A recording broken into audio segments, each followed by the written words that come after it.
Hello everyone, welcome back to our channel daily tips with Anshu. ఈరోజు ఈ వీడియోలో French fries frozen కాకుండా మనం ఇంట్లోనే ఎలా చేయొచ్చు అన్నది చూపిస్తాను. అండ్ అలానే ఈరోజు అయితే ఫిష్ వాటర్ అయితే చేంజ్ చేస్తున్నాం అనమాట. అది కూడా మీతో షేర్ చేసుకుందామని వీడియో అయితే షూట్ చేశాను. అండ్ ఫస్ట్ ఫిష్ వాటర్ ఇలా అయితే ఉన్నాయి. సో డస్ట్ అయితే ఉంది. యాక్చువల్గా అయితే ఇంకొక 1 or 2 days తర్వాత అయితే క్లీన్ చేద్దాం అనుకున్నాను, మారుద్దామని. బట్ అయితే ఇప్పుడు ఇంటికెళ్ళాలి కదా అని చెప్పేసి ఇంక 2 days వరకు మార్చడానికి అవ్వదు. నేను మళ్ళీ ఇంకొక 3 daysకి అయితే మేము వస్తాము. సో 3 days ఆ వాటర్ అలా ఉండిపోతాయి అనేసని ఈరోజైతే మార్చేస్తున్నాం అనమాట. ఫిష్‌లు అంటే అంచుకి చాలా ఇష్టం. సో ఎక్కువ వాడుతా ఉంటది. వాటికి బాల్స్ ఏస్తది. ఇంకా అలానే దాని టాయ్స్ వచ్చి పెడతది ఇందులో. సో అంత ఇష్టం ఉన్నప్పుడు ఇంక నేను వాటర్ మారుస్తున్నానంటే ఇంక అక్కడ లేకుండా అయితే ఉండదు కదా! అండ్ మీన్‌వైల్ నెట్‌తో కూడా ఆడుతా ఉంటదనమాట ఎప్పుడు. నెట్ తీసుకెళ్ళి వాటర్‌లో ఏసేసి బాల్స్ తీస్తది. మీకు నచ్చినట్టు ఆడుకుంటది ఆ ఫిష్‌లతో. వాటితో మాట్లాడుతది కూడా అప్పుడప్పుడైతే తిను తిను అని చెప్పి. అండ్ ఫిష్ ఫుడ్ అవి కూడా తనే వేస్తది. ఇలాంటి చిన్న చిన్న పనులు పిల్లలతో చేపించడమే బెస్ట్ నన్నడిగితే. అదొక మంచి హ్యాబిట్ అనమాట. మంచి అలవాటు వాళ్ళకి. చక్కగా వాళ్ళకి టైమ్ పాస్ అయితది. అండ్ అలానే ఒక రకంగా పనిలో కూడా ఎంగేజ్ అయితారు. అండ్ ఇక్కడొచ్చేసి ఫస్ట్ అయితే నేను టబ్‌లో ఫిషెస్ అన్నీ తీసి ఇంకొక బకెట్‌లో ఫ్రెష్ వాటర్ పట్టి అందులో అయితే వదులుతున్నా. అండ్ ఆ తర్వాత ఇది పెద్ద టబ్ కాబట్టి నాకు కొంచెం వాటర్ చేంజ్ అప్పుడు కొంచెం ఇబ్బందవుతుంది. అది కూడా ఏంటి అంటే నేను టబ్ మొత్తం లిఫ్ట్ చేసి ఒంపలేను. అలా అని చెప్పి ఆ హోల్ వరకు డ్రాగ్ చేయలేకపోతున్నామనమాట. సో, కొంచెం ఇబ్బందవుతుంది. సో, ఇక్కడ నేను అది ఫిష్‌లన్నీ తీసేసిన తర్వాత వాటర్ వంపడానికని వెళ్తుంటుంటే అంచు హెల్ప్ చేస్తుంది అటు పక్కన. అది పుష్ చేస్తదంట. సో, ఇలా మా ఈవినింగ్ అయితే ఇలా స్టార్ట్ చేసాము. ఫస్ట్ అయితే ఈ ఫిష్ వాటర్ అంతా చేంజ్ చేసుకొని మీ అందరితోని ఒక విషయం అయితే చెప్పాలి అని అనుకుంటున్నాను ఎప్పటినుంచో. నా వీడియోస్ చూస్తున్నారు. చాలా మందే చూస్తున్నారు. కొన్ని కొన్ని వీడియోస్‌కైతే 3000+ మెంబర్స్ అయితే వ్యూవర్స్ ఉన్నారు. బట్ ఎందుకో సబ్స్క్రైబర్స్ అయితే ఎక్కువ పెరగట్లేదు. చూసే వాళ్ళలో సగం కాకపోయినా అందులో సగమన్నా అంటే లైక్ 25% మెంబర్స్ సబ్స్క్రైబ్ చేసినా సరే సబ్స్క్రైబర్స్ పెరుగుతారు. బట్ చూస్తున్నారు, సబ్స్క్రైబ్ చేయట్లేదు. ప్లీజ్ మీకు కనుక నా వీడియోస్ నచ్చితే, నన్ను సపోర్ట్ చేయాలని అనుకుంటే గనుక తప్పకుండా నా ఛానల్ అయితే సబ్స్క్రైబ్ చేయండి. అండ్ ఇంకా ఎలాంటి వీడియోస్ పోస్ట్ చేయాలి ఏంటన్నది కూడా నాకు కిందన కామెంట్ సెక్షన్‌లో అయితే కామెంట్ చేయండి. సో, తర్వాత నుంచి నేను అలాంటి వీడియోస్ అయితే పోస్ట్ చేయడానికి మాక్సిమం ట్రై చేస్తాను. అండ్ మన వీడియోస్ సబ్స్క్రైబ్ చేసిన వాళ్ళకంటే చెయ్యని వాళ్ళే ఎక్కువ మంది చూస్తారు. అంటే లైక్ ర్యాండమ్‌గా చెప్పాలి అంటే ఏదైనా ర్యాండమ్ వీడియో తీసుకుంటే సబ్స్క్రైబ్ చేసిన వాళ్ళు ఒక 30% చూస్తే సబ్స్క్రైబ్ చేయని వాళ్ళే 70% చూస్తున్నారు.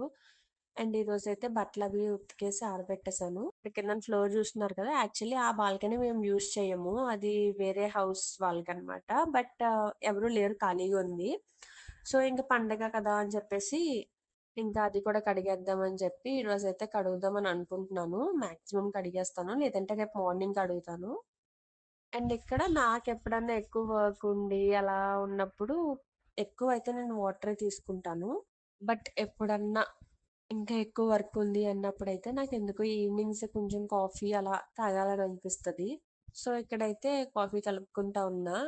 ఇక్కడ ఓన్లీ నా ఒక్కదానికే కదా! సో, అందుకని నేనిప్పుడు ఒక కప్ ఫుల్ గూడా తాగలేననమాట కాఫీ.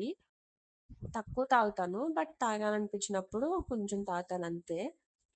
అండ్ ఇక్కడ చాలా మంది వేడిగా తాగుతారు. నేను వేడిగా తాగలేను. అలా అని చల్లగా కూడా తాగలేను. అండ్ ఇక్కడ కాఫీ తాగేసి బయట బట్టలన్నీ ఆరిపోయినాయి కదా! అవన్నీ అయితే తీసుకొచ్చేసాను. మా అమ్మాయిని ఏదో ఒక పని నేను చేసే పనిలోనే ఏదో ఒక దాంట్లో దాన్ని అలా చేపిస్తాను కదా!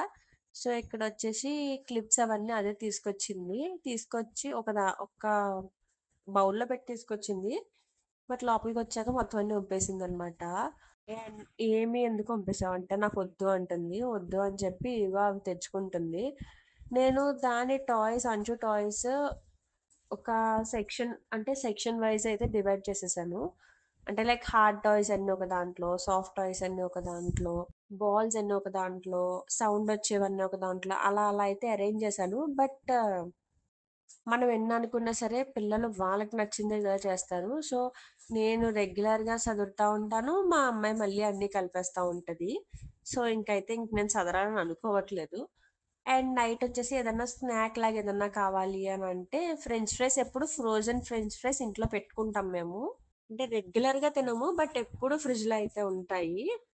అండ్ అలానే అంచు కూడా ఎక్కువ ఇష్టంగా తింటదనమాట. సో, అందుకని రెగ్యులర్‌గా అయితే పెట్టుకుంటాము. ఇప్పుడు ఇంకా అలానో ఎయిర్ ఫ్రైయరే కదా! సో, ఆయిల్ డీప్ ఫ్రై అన్న ఇబ్బంది కూడా లేదు కాబట్టి, ఇంకా రెగ్యులర్‌గా అయితే ఉంటాయి ఎప్పుడు ఇంట్లో. అండ్ ఇక్కడ ఎప్పుడు ఫ్రోజనే కాకుండా జస్ట్ నార్మల్‌గా మనం కూడా ఆలూస్‌తో ట్రై చేద్దాము అన్నట్టు ట్రై చేస్తున్నాను. నేనైతే ఇదే ఫస్ట్ టైము. మామూలు ఆలూతో అదే రెగ్యులర్ ఆలూతో చేయడం ఫ్రెంచ్ ఫ్రైస్. అండ్ ఇవి కూడా నేను డీప్ ఫ్రై అయితే చేయాలని అనుకోవట్లేదు. ఎయిర్ ఫ్రైయర్‌లోనే ట్రై చేద్దామని అనుకుంటున్నాను.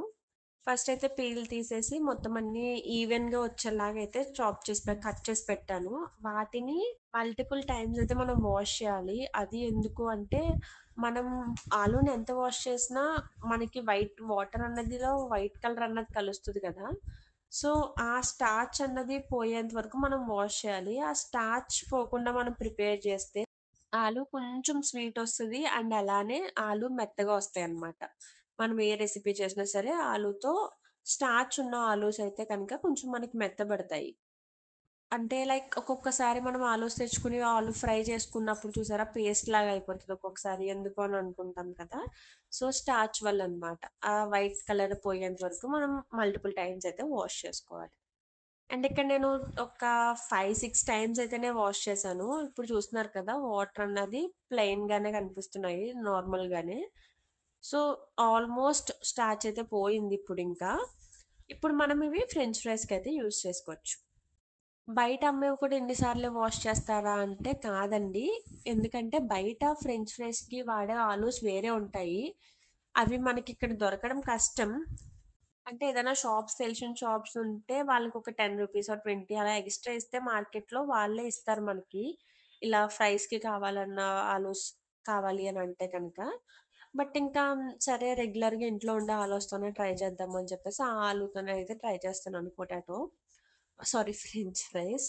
అండ్ ఇక్కడొచ్చేసి చాప్ చేసి మొత్తం అది క్లీన్‌గా వాష్ చేసిన తర్వాత మనం ఒక బౌల్ పెట్టుకొని అందులో వాటరేసి అది బాయిలింగ్‌కొచ్చినప్పుడు కొంచెం పించ్ ఆఫ్ సాల్ట్ మన ఇష్టం అకార్డింగ్‌లీ వేసుకోవాలనుకుంటే వేసుకోవచ్చు. లేదంటే మనం ఫ్రై అయిన తర్వాత ఫ్రెంచ్ ఫ్రైస్ రెడీ అయిపోయిన తర్వాతన్నా మిక్స్ చేసుకోవచ్చు. ఇక్కడ నేనైతే కొంచెం వేసాను. చాలా అంటే చాలా మైన్యూర్ అనమాట. చాలా తక్కువ వేసాను. అండ్ వాటర్ కొంచెం చిన్న మసిల్ వచ్చిన తర్వాత ఈ ఫ్రెంచ్ ఫ్రైస్ అయితే వేసేస్తున్నాను. కొంచెం కేర్‌ఫుల్ ఎందుకంటే మనం స్టిక్స్ లాగా కట్ చేస్తాం కదా! ఫ్రెంచ్ ఫ్రైస్ అంటే. అవి బ్రేక్ అవ్వకుండా మనం మెల్లిగా వాటర్‌లోకి అయితే వదిలేసిన తర్వాత జస్ట్ ఒక 4-5 మినిట్స్ అంతే. అంతకు మించి కూడా అవసరం పడదు. అంటే 100% మనకి బాయిల్ అయిపోకూడదు ఆలు. అలా అని మరీ పచ్చిగా కాదు. ఒక 60-70% మనకి బాయిల్ అయితే సరిపోతది. మనం వేడి నీటిలోనే వేసాం కాబట్టి వేసిన దగ్గర నుంచి మనకి బాయిలింగ్ అన్నది స్టార్ట్ అవుతుంది కదా! ఇక్కడ నేను చేసిన మిస్టేక్ ఏంటంటే నేను ఆల్రెడీ ఈ వీడియో షూట్ చేసిన తర్వాతే ఇంకొకసారి కూడా చేశాను. ఇప్పుడు వీడియో షూట్ చేస్తున్నప్పుడు నేను బాయిలింగ్‌కి రాకుండానే ఆలూస్ అయితే వేసేసాను. సో, ఆ మిస్టేక్ నేనిప్పుడు నోటీస్ చేసుకొని సెకండ్ టైమ్ చేసినప్పుడైతే బాయిలింగ్‌కొచ్చిన తర్వాతనే అయితే డ్రాప్ చేసి, కుక్ చేసి చేశాననమాట. సో, ఫస్ట్ దానికి, సెకండ్ దానికి చాలా వేరియేషన్ అయితే ఉంది. అండ్ ఇలా 4-5 మినిట్స్ అయిన తర్వాత అలానే వదిలేయకుండా మధ్య మధ్యలో జస్ట్ అలా కలుపుతా ఉండండి. అంటే కిందనివి పైకి, పైవి కిందకి అలా కొంచెం మారేలా కలిపితే సరిపోతుంది. అండ్ మీరు ఫ్రెంచ్ ఫ్రైస్ ఇంట్లో చేసుకుంటారా? అంటే లైక్ ఆలూస్ తెచ్చుకొని చేసుకుంటారా? లేకపోతే ఫ్రోజన్ వాడతారా ఎక్కువ అన్నదైతే నాకు కిందన కామెంట్ సెక్షన్‌లో అయితే కామెంట్ చేయండి. అందరికీ కనుక నా వీడియోస్ నచ్చితే తప్పకుండా లైక్ చేయండి. మీ ఫ్యామిలీ అండ్ ఫ్రెండ్స్‌తో షేర్ చేయండి. అండ్ మీకేమనిపించింది ఏంటి అన్నదైతే కిందన కామెంట్ చేయడం మర్చిపోకండి. మీరు కనుక నా వీడియోస్‌ని ఫస్ట్ టైమ్ చూస్తున్నట్టయితే ఇంకా సబ్స్క్రైబ్ చేసి ఉండకపోతే కనుక తప్పకుండా సబ్స్క్రైబ్ చేసుకోండి. అండ్ ఇక్కడ ఆల్రెడీ మరుగు పట్టింది కదా! ఇంకా ఆపేసాననమాట స్టవ్ అయితే. అండ్ ఇవి వెంటనే మనం ఒక బౌల్‌లోకి తీసుకొని చల్లారబెట్టాలి. అంటే ఇంకా ఓవర్‌గా నెక్స్ట్ ఇంకా ఫర్దర్‌గా కుక్ అవ్వకుండా ఆ వేడికి అవి అలా ఒకదాని మీద ఒకటి ఉంటే మళ్ళీ ఇంకా కొంచెం కుక్ అవుతాయి కదా! సో, అది అవ్వకుండా చన్నీళ్ళైతే వేసేసి ఒకసారి వాష్ చేసి తీసేస్తున్నాను. అండ్ ఆ తర్వాత నేను కాసేపయితే యాక్చువల్లీ అయితే ఇది అయిన తర్వాత ఒక 10% అయితే ఫ్రై చేసిన తర్వాత వాటిని అది చల్లారాక 10% ఫ్రై చేసి అప్పుడు వాటిని అవి కూడా చల్లారిన తర్వాత ఫ్రీజర్లో అయితే పెట్టుకుని మనం కూల్ చేసుకోవాలి వాటిని అంటే లైక్ ఫ్రీజ్ చేసుకోవాలి చేసి ఆ తర్వాత మనకి ఎప్పుడైతే కావాలో అప్పుడు ఇన్స్టెంట్గా తీసుకుని మనం యూజ్ చేసుకోవడానికి బాగుంటుంది. బట్ ఇక్కడైతే నేను అంత అంత ఎక్కువ పోర్షన్ అయితే చేయట్లేదు అంటే లైక్ స్టోర్ పెట్టి ఫర్దర్గా యూజ్ చేసే అంత పోర్షన్ అయితే చేయట్లేదు కదా. సో అందుకని ఇప్పటికే కదా అన్నట్టు నేనేం చేశానంటే ఎయిర్ ఫ్రైయర్లో 200 డిగ్రీ సెల్సియస్ దగ్గర ఫస్ట్ అయితే 5 మినిట్స్ నార్మల్గా కుక్ చేశాను అంటే లైక్ ఫ్రై చేశాను. ఆ తర్వాత నేను ఏమేమైతే స్పైసెస్ యాడ్ చేయాలో అవన్నీ యాడ్ చేసి మీకు కోట్ కావాలనుకుంటే cornflour, maida accordingly your wish అనమాట అది టోటల్‌గా. ఒక్కొక్కరు ఒక్కొక్కలాగా ఇష్టపడతారు కదా. అవి మిక్స్ చేసి నెక్స్ట్ యాజ్ యూజువల్ ఫ్రోజన్ అయితే నేను ఎయిర్ ఫ్రైయర్‌లో 11-13 మినిట్స్ అయితే పెడతాను. 200 డిగ్రీ సెల్సియస్ దగ్గర సేమ్ అలానే 11-13 మినిట్స్‌కి 200 డిగ్రీ సెల్సియస్ దగ్గర అయితే నెక్స్ట్ పెట్టేశాను. అండ్ ఇక్కడ మెయిన్ కీ ఏంటంటే మనం ఫ్రెంచ్ ఫ్రైస్ వాష్ చేసిన తర్వాత తడిగా ఉంటాయి కదా. సో ఏ మాత్రం తడి లేకుండా మనం ఏదైనా ఒక కాటన్ క్లాత్ పల్చగా ఉండే కాటన్ క్లాత్ పెట్టుకుని వాటి మీదే షేడ్లో ఫ్యాన్ కిందన ఆరబెట్టుకోవాలన్నమాట. సో ఇవి అవ్వడం వల్ల ఒకదానికొకటి అతుక్కోకుండా ఉంటాయి అండ్ అలానే మనకి తొందరగా బ్రేక్ అవ్వకుండా ఉంటాయి అండ్ వాటర్ కూడా లేకుండా ఉంటుంది కాబట్టి ఆయిల్లో వేయగానే తొందరగా అయితే మనకి ఫ్రై అవుతాయి. మనం ఏదైనా ఒకటి చేస్తున్నామంటే దాని వెనకాల ఇంత ప్రాసెస్ ఉంటుంది అంటే లైక్ ఇన్ని రీజన్స్ ఉంటాయి అది ఎందుకు అదే ఎందుకు చేయాలి ఇలానే ఎందుకు చేయాలి అని అంటే దాని వెనకాల కొన్ని రీజన్స్ ఉండడం వల్లే మనం అలా చేస్తాము. బట్ కొన్ని కొన్ని విషయాల్లో తెలుసుకుంటాము కొన్ని కొన్ని విషయాల్లో తెలుసుకోమంతే. మన హిందూ రిచువల్స్ కూడా అంతే.